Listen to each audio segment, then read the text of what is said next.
आषाढी एकादशी. महाभारतानंतर श्रीकृष्ण हंपी सोडून पंढरपुरात पांडुरंग होऊन का आला, तोही निशस्त्र. भगवान श्रीकृष्ण हा विष्णूचा 8वा अवतार. त्यानंतर भगवंतांनी अवतार घेतला, पण शस्त्र हाती घेणार नाही असा निर्धार केला.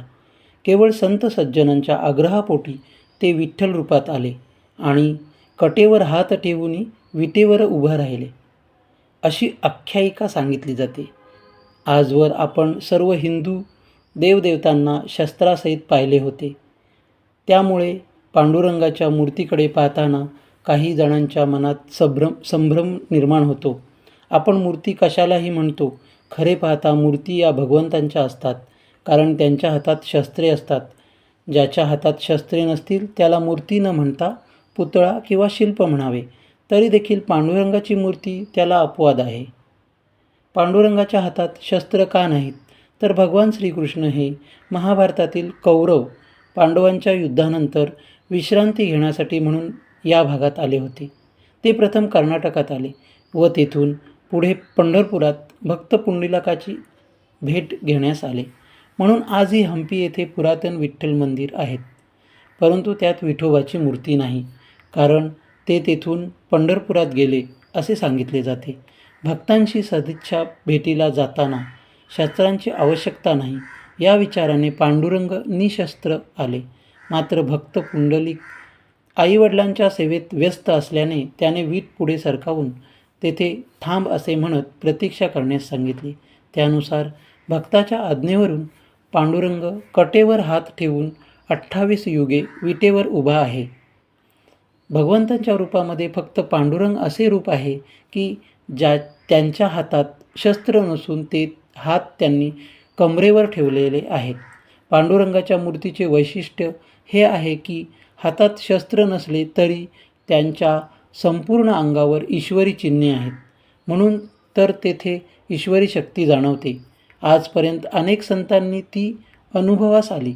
पांडुरंगाच्या कोणत्याही हातात शस्त्र नसल्यानेच त्याच्या या रूपाला बौद्ध रूप म्हणतात.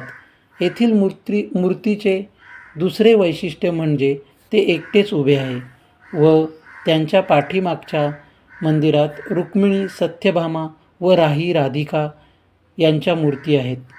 भगवंतांनी सदैव भक्तांची व त्यांच्या भक्तीची ओढ लागलेली असते, म्हणूनच ते भक्तांसाठी त्यांचे सर्व गोत सोडून पुढे आले आहेत व त्यांना पाहण्यासाठी म्हणून या तिन्ही देवी त्यांचा शोध घेत तेथे आलेल्या दिसत आहेत.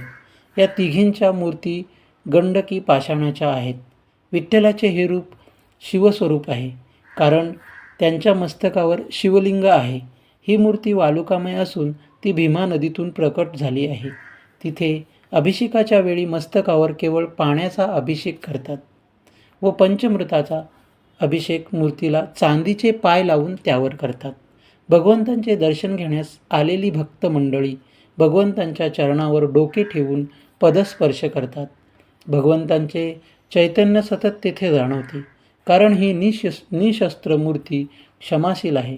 तिथे गेलेल्या प्रत्येकाला मनशांतीची अनुभूती येते. पांडुरंगाचे रूप तिरुपतीसारखे आहे. ही केवळ मूर्ती देखील लक्ष्मीपतीचं आहे. त्यांच्याजवळ अनन्य भाव असतो.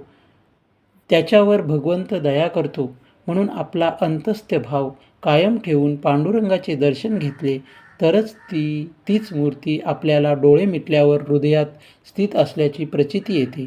तिथेच दर्शन घेण्यासाठी हजारो लाखो भक्त आषाढी एकादशीला भगवंत भेटीला पोहोचतात.